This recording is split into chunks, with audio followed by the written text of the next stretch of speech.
the scalar dot product is the next thing that comes up in what we're learning about with vectors.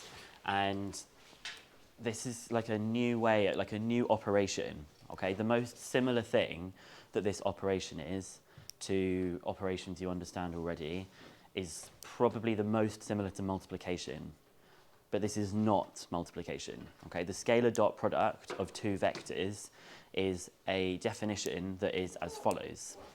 The scalar dot product, A dot B, so it looks like a product because they look like they're being multiplied, there's a dot with them, is equal to the modulus of A multiplied by the modulus of B multiplied by the cosine of theta, which, what do we think theta is referring to? The angle that they make, yeah, the angle that is between these two vectors. Now these two vectors that I've got here and here, they are, they've been overlaid on top of each other, okay? We know with vectors that they can float around anywhere in space. So in theory, I could have done, hang on a second, why is that pen not working? I could have done this line and this line. And when I'm talking about the angle between those two vectors, it's as if you pick this vector up and you move it over here, and we're talking about the angle between them like that. So they don't have to be on top of each other like this. They can be anywhere in space, and then you're going to try and find the angle that goes between these two vectors. Now, this is quite a strange definition that we've got here, and this definition makes a lot of things work really nicely, and we're going to try and build up how you actually work these things out. I've said here that this is not to be confused with the cross product, which gives a non-scalar answer. The cross product is something that you will look at when you're at university. The last year's further maths group did a module with that has cross product in, but we're doing mechanics instead, so you won't come across the cross product. And the angle that's between them, when I look at these vectors, it looks like there's a few different angles that it could possibly be. So it looks like it could either be this angle here, or it could be this angle here. It looks like it could be this angle here, or this angle here. Which of those two do you think we're going to try and define the angle between them as, alpha or theta? It is going to be theta. What can you see that is similar about theta in both of these scenarios here? Yeah, they're in between the directions when they're going in the same direction as each other. So here we can see that the lines, it's going in this direction and it's going, it's not going to make any sense with me highlighting it like this, but going away from each other like this. So from the central point and going outwards, it's like this. You could also see it, you could see it as the same central point and going backwards. So you could see it as going like backwards here and backwards here. So this angle is also theta, so they're the same as each other. But it's never the one between one going in that direction and one going in the reverse direction. They're always kind of branching out at the same way. That's the way that we define the angle that goes between those things that we have there. So that then brings me on to this last one that we've got here. What is the angle between A and B in this case? It's 150. So the angle between A and B in this case is 150, because do you remember what I said? You're allowed to pick up this vector and kind of move it along here. So I haven't moved it along very carefully. So actually, if you now see that they're both going out like this, the angle that we would say between them is 150, okay? So the way that we compute this uses the angle from the in-between parts. However, a question will usually say, find the acute angle. And so if you end up with the obtuse angle between them, maybe this one here, and they've asked you to do the acute angle, you just do 180 minus it to find the other one. But usually, the way that this operation works, it will give you the obtuse, it will give you the angle, sorry, not the obtuse, it will give you the angle as they are going away from the point. But the standard one that they will look for is the acute angle, okay? But the calculation gives you this. If you need the acute, you either do 1 minus, or I'll show you this other technique that we can do that always guarantees to give you the acute one, okay? Now this sounds like a super random definition of things that we've got here. I'm just going to actually tidy this one up a little bit. I'm still going to leave that theta that I've got there. And we're going to try and say like what this is all about. So, hang on a sec, let's move this. I know you haven't got this on your page, but I'm going to get rid of these for a second.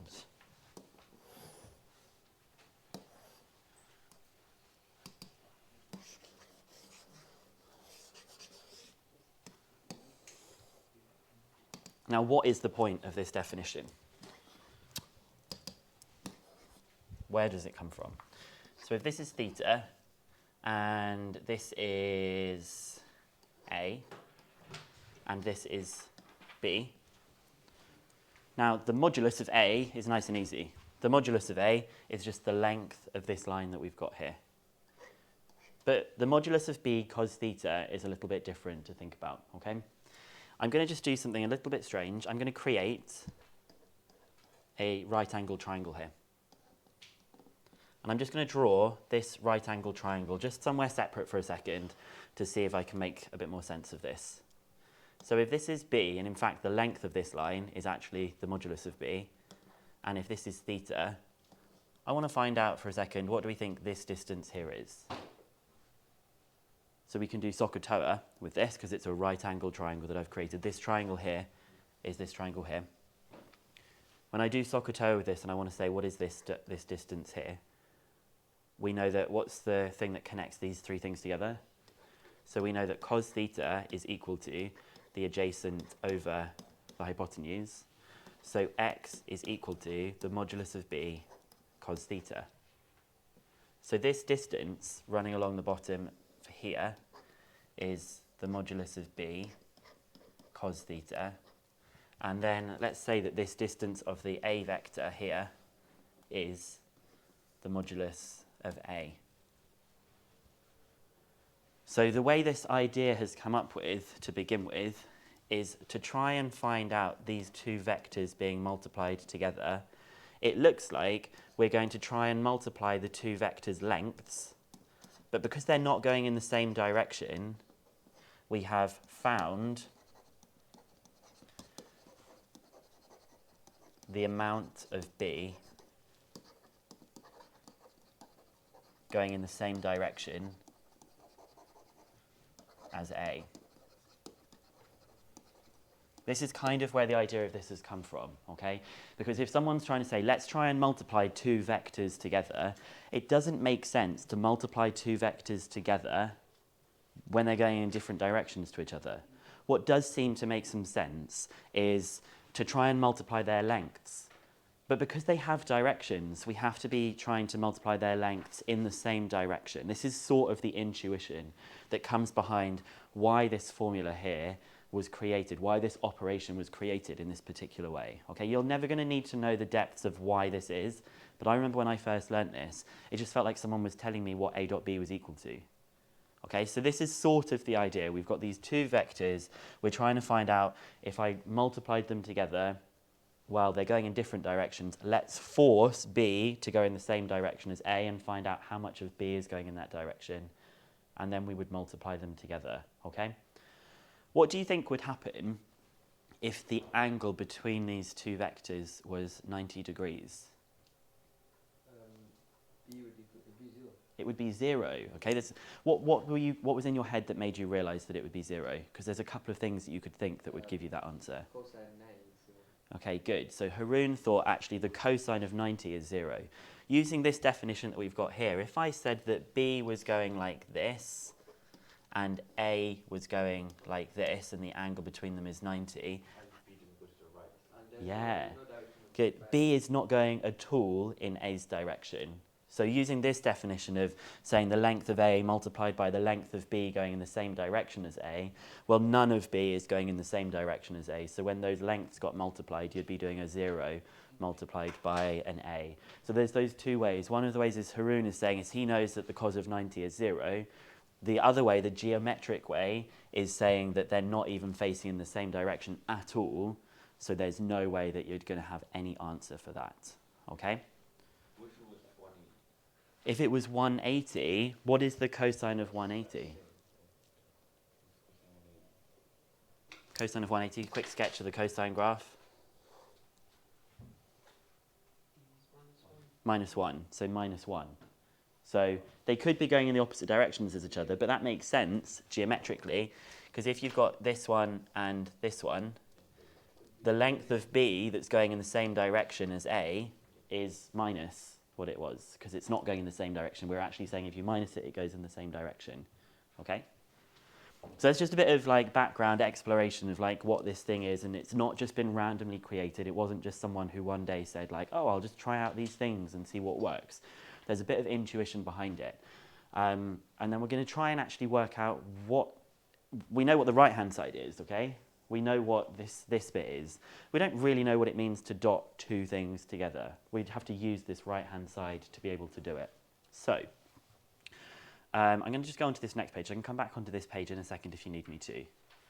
We've already talked about these couple of different things that we've got here.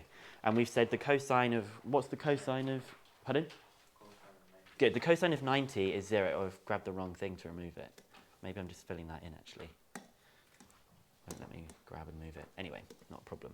So the cosine of 90 degrees is 0. And the cosine of what is 1? And the cosine of 0 degrees is 1. So this tells me something. It tells me if the angle between the two vectors is 90, i.e. the two vectors are perpendicular, the dot product, which is the short way of saying the scalar dot product, is 0. If the angle between the two vectors is 0 degrees, i.e. the vectors are parallel, the dot product is the same as the modulus of each vector multiplied together.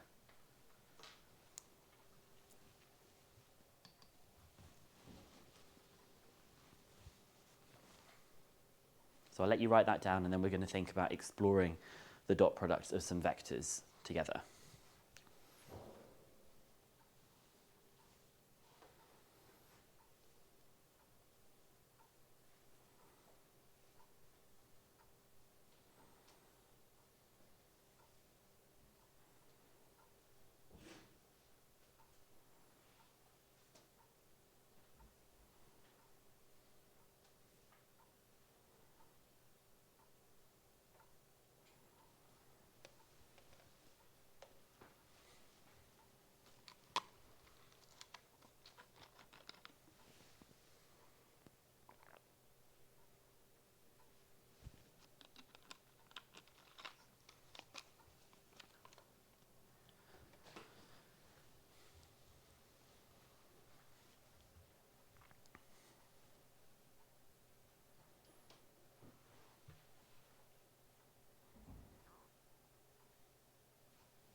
I've just written that again on the board because we're going to need to use it to calculate these 3, 6, 9, 12 different things that I've got written along the bottom here, okay?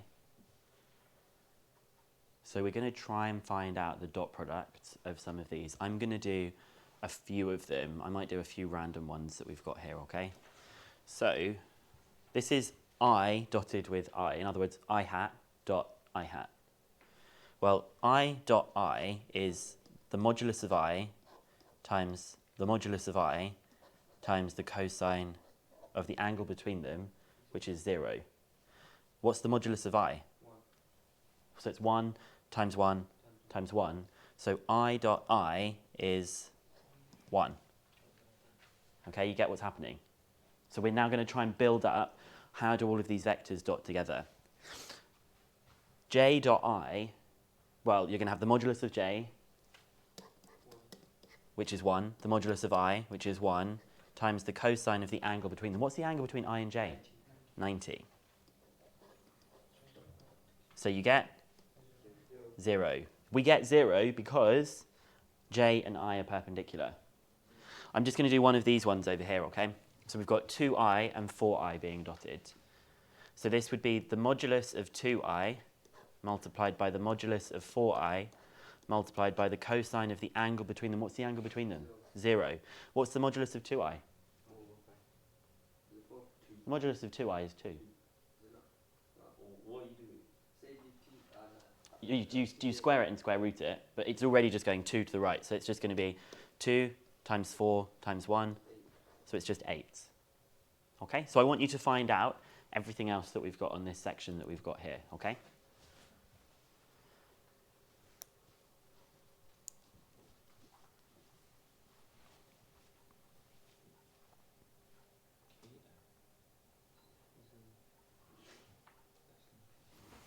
yeah, you might like to think about I, J, K.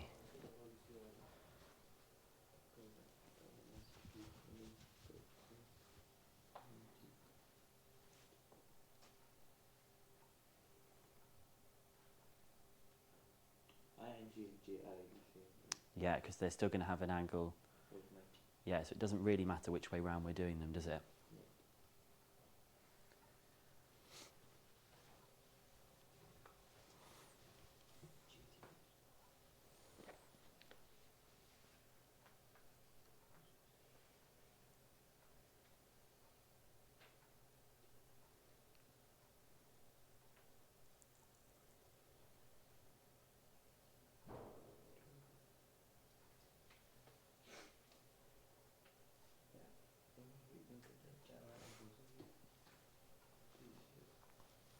So Sam, just have a look at, if you finish them, and Arithel, you finish them as well, yeah? Just have a look and just tell me what the summary is of what you see.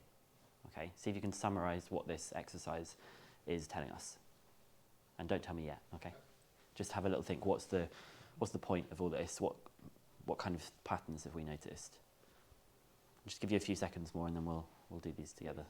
The ones on the right, or all of them? All of these here. Okay. All of them need to be done.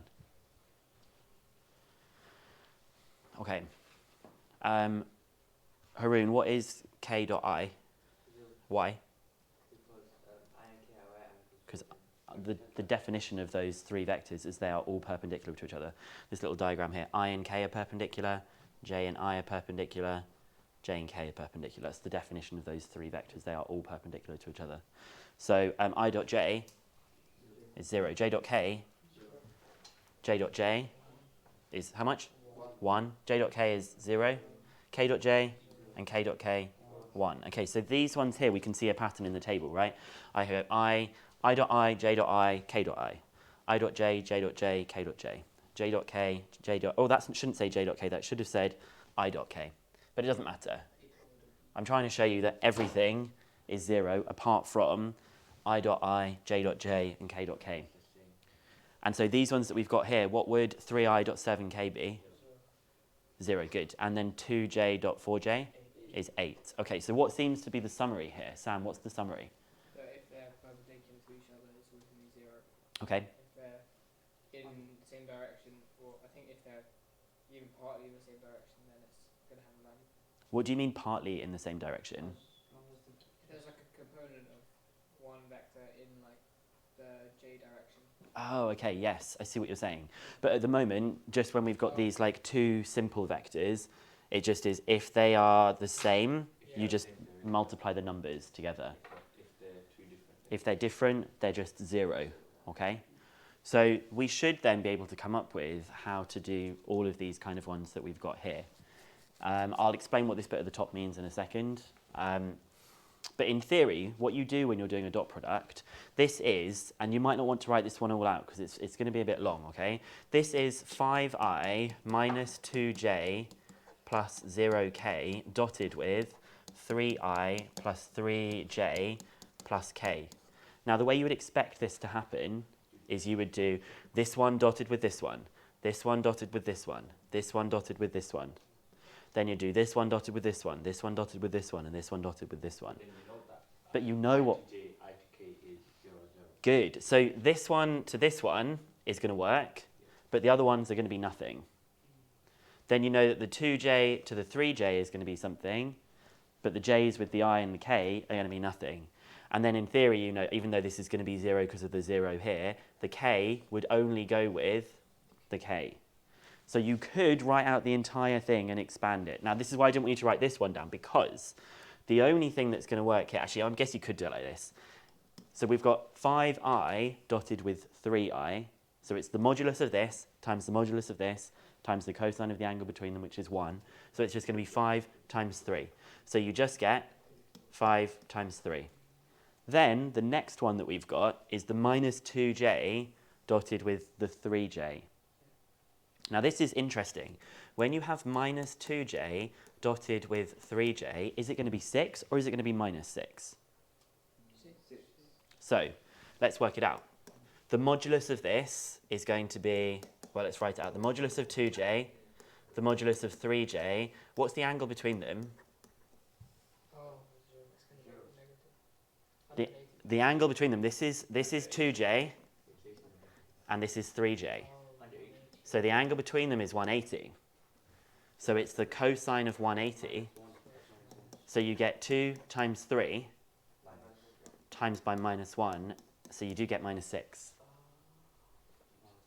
Okay? And if you had, I'm going to write this somewhere else. If you had, I don't know, minus 4j dotted with minus 2j, Then that will be positive. so it follows exactly what we want it to do.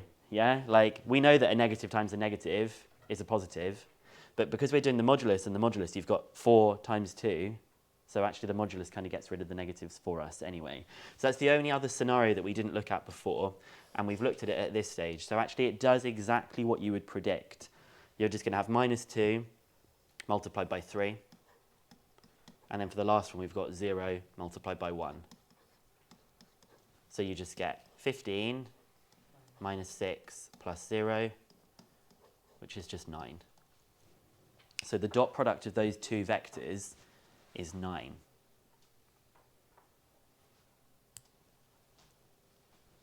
So it's actually the easy. I could have told you this at the beginning of the lesson. Oh, to do the dot product, you just do 3 times 4, because those are the I bits, plus 2 times 0, plus 1 times 1. But if I told you that at the beginning of the lesson, you'd have just had to believe me. You wouldn't understand why this is working. And I was taught this not to understand it, and I didn't like this topic. And now I like this topic because I really, really understand what's going on. This is one of my favourite topics because I love seeing how this all comes together. So the answer is just 13. So the dot product of those two vectors is 13. And the dot product of these two vectors is just 3a plus 5b plus 10. Now we can see why we call it the scalar dot product, because you're taking a product of two vectors with a dot and you get a scalar answer. You don't get a vector answer. So it's taking information that is in directions and we're just now saying it's just a scalar. And that's because of us taking these two vectors going at different angles and pretending that they're going in the same direction that we have here, okay? So this is what the language at the top means. When you dot these two things together, as long as they have the matching component, in this case the I is referring to whether in the first, second or third position, you just multiply them if they have the same positions together. And the sum symbol means you're just going to add up the 3 that you have together. So even if it's a negative, you just multiply it like it's minus 2 times minus 3. So I don't know, maybe one more example if you did like minus 2, minus 4, 3, dotted with 0, 4, minus 5. You'd get, what would you get? Which is minus 31. I just wanted to do an example that didn't have a positive answer. They all looked like they had a positive answer, but they don't have to have a positive answer, okay? Great, we now know what you dot two vectors to, but what's the point? Okay, it's going to have a lot of point to it. It's going to be used lots and lots and lots and lots because it's got this cosine theta. And this cosine theta tells us the angle between two vectors. So when I go onto this next page here, am I okay to go onto the next page, Mabel? Yeah? You sure? I can give you a bit of time? Okay. So now we can actually find out the angle between two vectors, okay? I've rearranged the formula here. It was a dot b equals modulus of a, modulus of b, cosine theta. So the angle between them is just a dot b over the modulus of a, modulus of b, cos theta. That's just where this extra bit has come from now. Now, if you want to find the acute angle, we can just find any angle and we can do 180 minus it. We can just, if it's obtuse, to get the acute, we can just do 180 minus theta. Or there's an alternative way of doing this, okay? because of the way the cosine graph works, if we change the formula,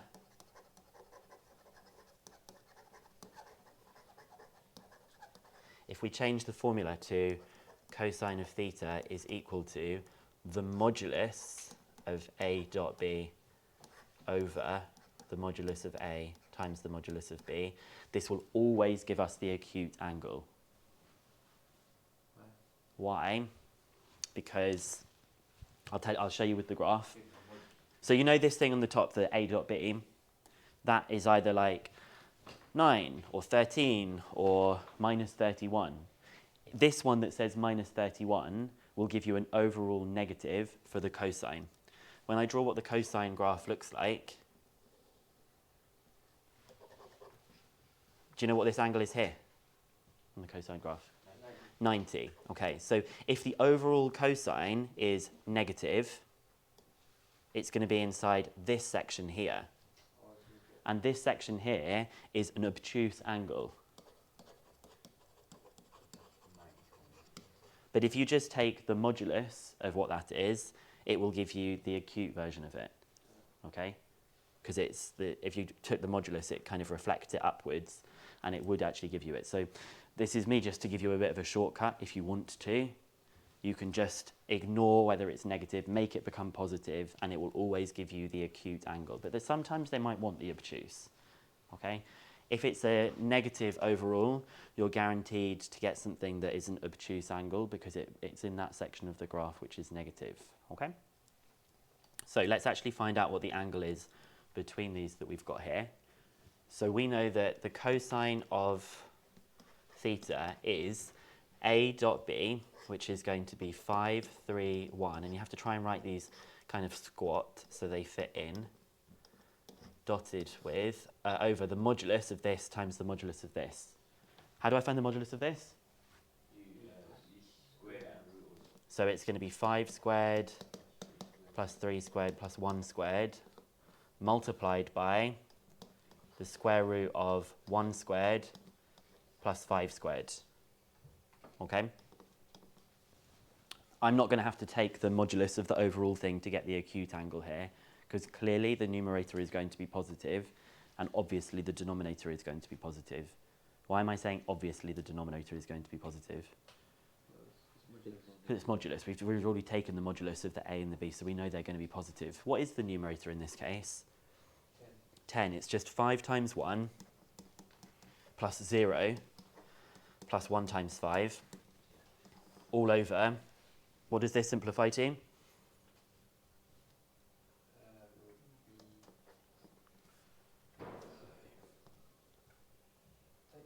Root 35.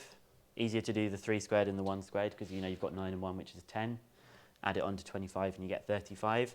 Multiplied by the square root of 26. So we have 10 over root 35 root 26. So that must mean that theta is the inverse cos of 10 over, I'm not even bothering simplifying that because I'm going to go straight into the calculator, root 35 26, 10 over root 35 root 26. And let's work it out.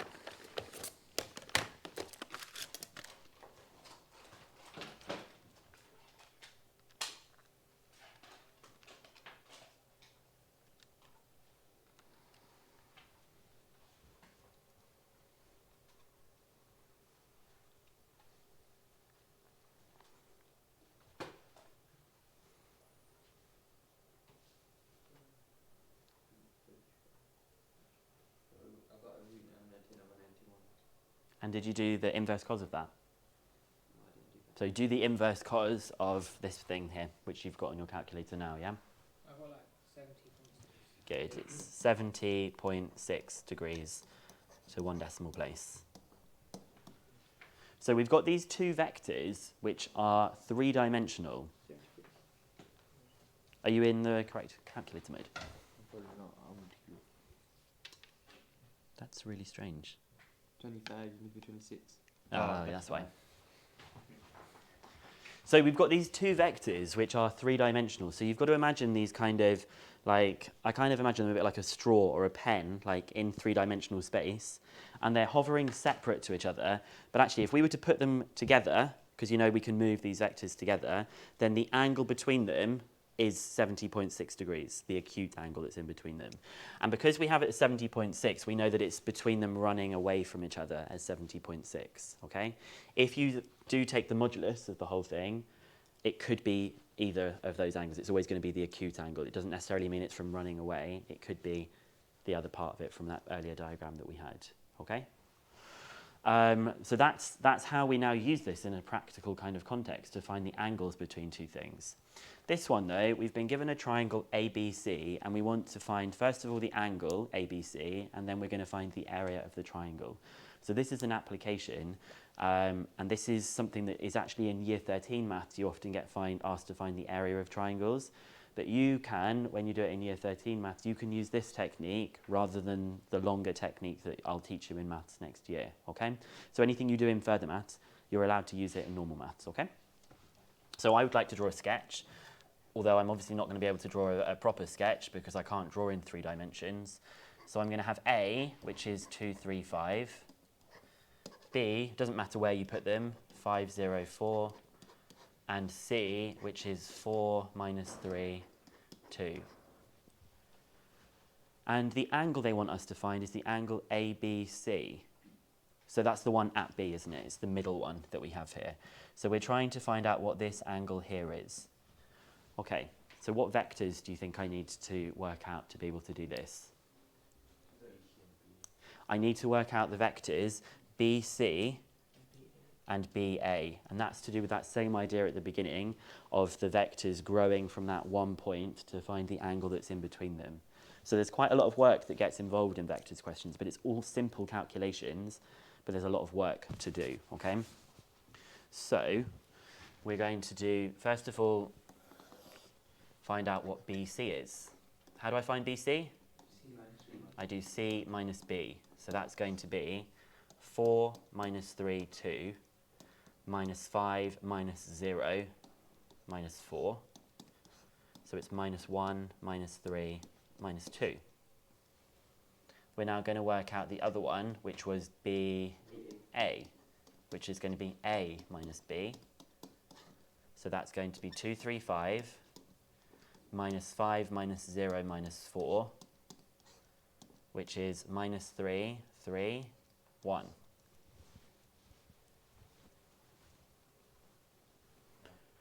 And so the cosine of the angle between them is these two vectors dotted together divided by the modulus of this vector and the modulus of this vector.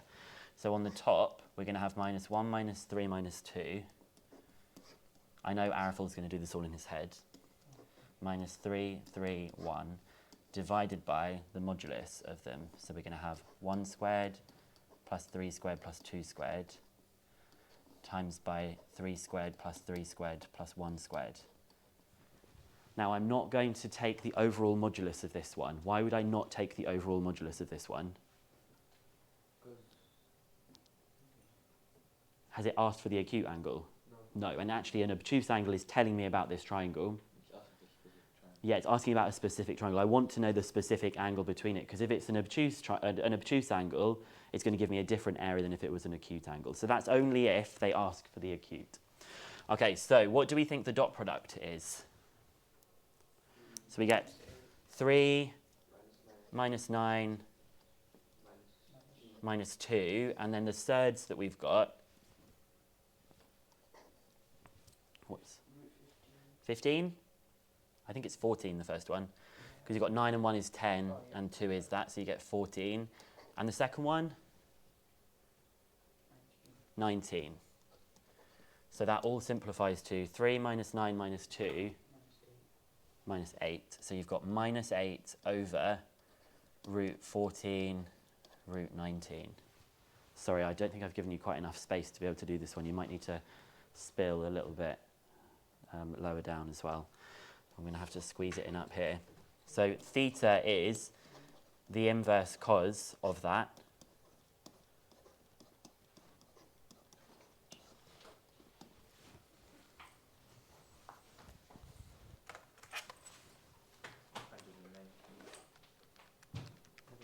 119? Yeah. We knew it was going to be an obtuse angle. How did I know it was going to be obtuse? Because this whole thing is negative.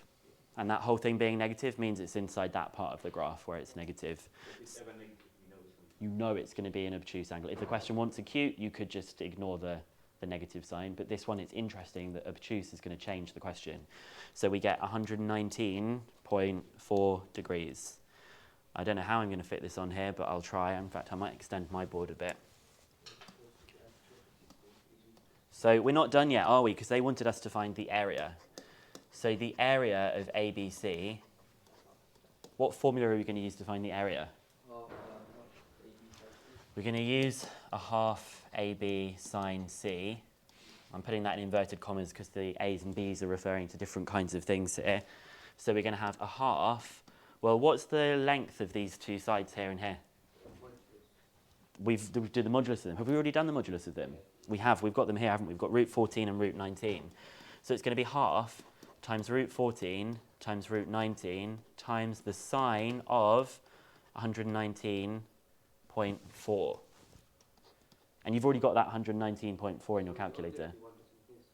I would when I'm doing the angle, but I would probably save that on my calculator there, okay? Because I know I've got that here, so I can just work that out. So I'm going to do the sine of that angle, and I'll multiply it by a half, and I'll multiply it by root 14 and root 19. And I'm hoping you come up with the same thing as me.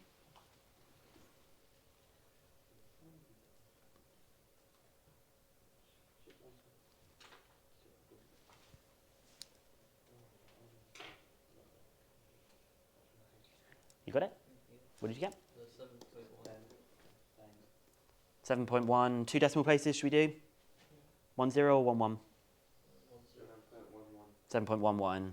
And it's going to just be units squared, because we don't know if it's centimetres or metres or whatever. And that's to 2 decimal places. So it's just how we might use this as an application as well. I will do just 2 more examples. I know there's quite a lot to take in here, but I think it's better that we do like a big chunk and then you've got some time to do some practice together. But what questions do we have on this so far?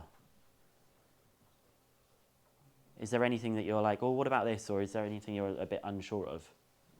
No? Not at the moment? Okay. So we've just got 2 more things to have a look at. We've already said if, when you dot the product of 2 vectors, if you get 0, that they are perpendicular. I don't know how I can make more of a big deal than this. This is like a big, big, big deal, okay? Because when you do geometry problems with vectors, things being perpendicular helps us solve problems.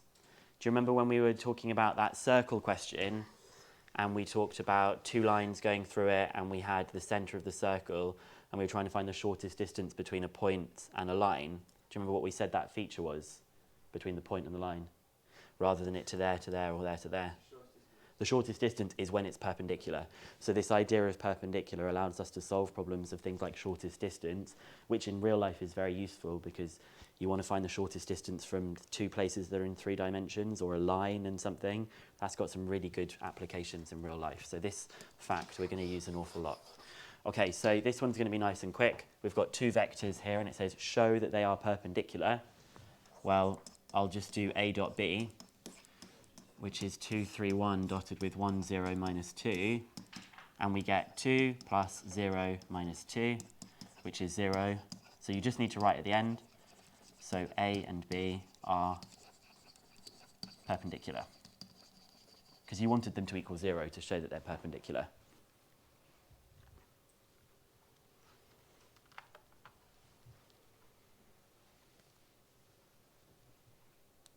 Okay. You don't have to like show the angle at 90 degrees or something. Nope. This is a fact that if the dot product is 0, that means they're perpendicular. And everyone who's marking this, every further mathematician who will talk about this, will know that it means that it's perpendicular. You don't need to go into any more depth than that at all. Okay, so here we've got a vector A, which is minus 2, 5, minus 4. I always write these down wrong. I always copy them down wrong, and that's where I get these questions wrong. So don't do what I do. Try and get them done as copied down right. So we've got these 2 vectors which are in 3 dimensions, and we're trying to find a vector which is perpendicular to both A and B, right? Do you think that there is a unique vector that is perpendicular to A and B? Yeah. In what sense? Because you're partly right, I think. If they're parallel. So they're not parallel to each other at the moment. Let's just use like these two pens here, right? We've got these two vectors which are like non-parallel to each other. Like if we were going to try and find one that was perpendicular to both of them, I think Ishak, I'll do like simultaneous equations. we're going to do some simultaneous equations with them. But what would it look like with these two pens? Which direction would be perpendicular to both of them? On another plane. Going like away from them both, like this kind of direction, to try and make like an IJK kind of thing. Like, so it would be like in this direction here, okay? So I agree with Haroon that there's sort of unique, but we know that it's not going to be unique because you could do a short vector or you could do a long vector.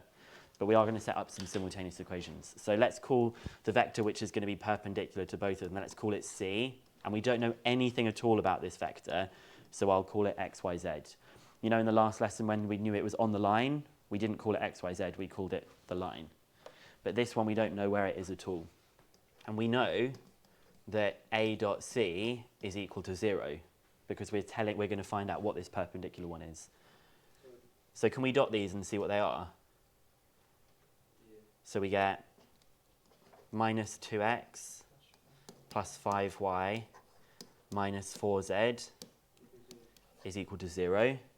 And if we do B dot C equaling to 0, we get 5x minus 8y. Oh, thank you. See, this is what I'm talking about. 4x minus 8y plus 5z equals 0. So you could use your calculator. I'm going to show you what happens when you use your calculator. I forgot I've got this camera in here. So we've got minus 2x plus 5y. Let me just quickly fill it on my calculator so I can show you. You know how to get to the equation bit, obviously.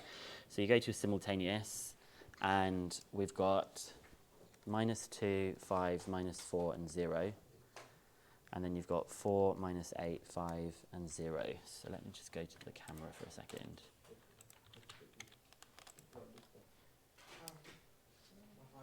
Okay, so when you fill this in, I want to just show you what your calculator gives you and why it gives you this. So you've got those two equations and they're both equal to 0. And it said infinitely many solutions, but it tells you these kinds of things that you've got here. Do you know how this works when it says infinitely many solutions like this?